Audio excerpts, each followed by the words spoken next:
Stan Gibilisco here with a little advice for those of you who are getting a computer with Windows 10 installed on it, which I did a 3 days ago at Walmart.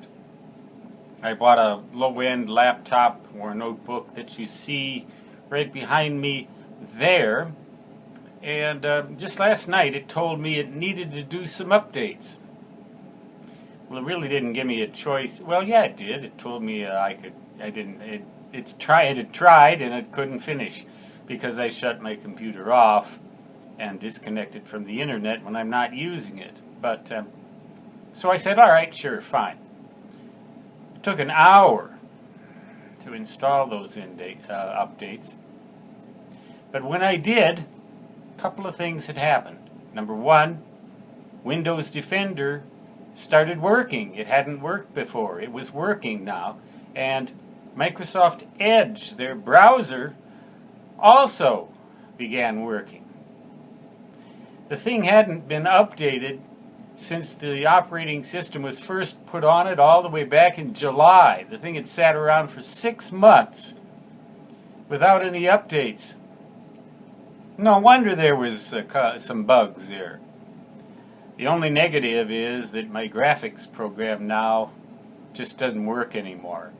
The word processor still does, as far as I'm aware, but the graphics program won't.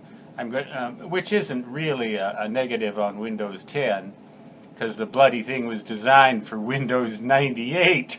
It's a miracle it still worked at all in the first place, but it won't work now. I'm going to have to buy a new version of that. It's going to cost more than the computer. Either that, or just do without it. I don't know yet what I'm going to do, because, as I've said, that thing behind me is the Bugmeister of Bugmeisters. And I don't know, I think we're stuck with Windows 10. There's some other negatives about Windows 10 that Microsoft might not even be aware of, but if I remember, I'll make you aware of it. As if there's anything you'd be able to do about it.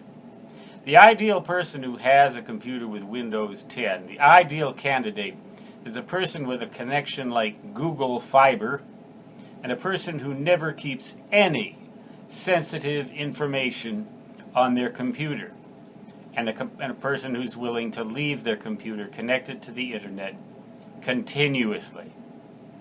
That will make Windows 10 work great.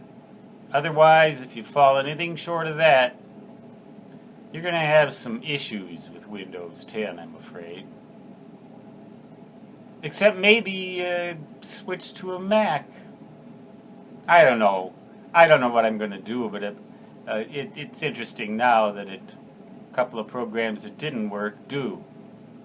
So, the bugs continue to crawl around the Biffy in the black holes of Dakota Territory, United States of aberrant operating systems, software, and hardware. Stan Gibilisco signing off until next time. So long.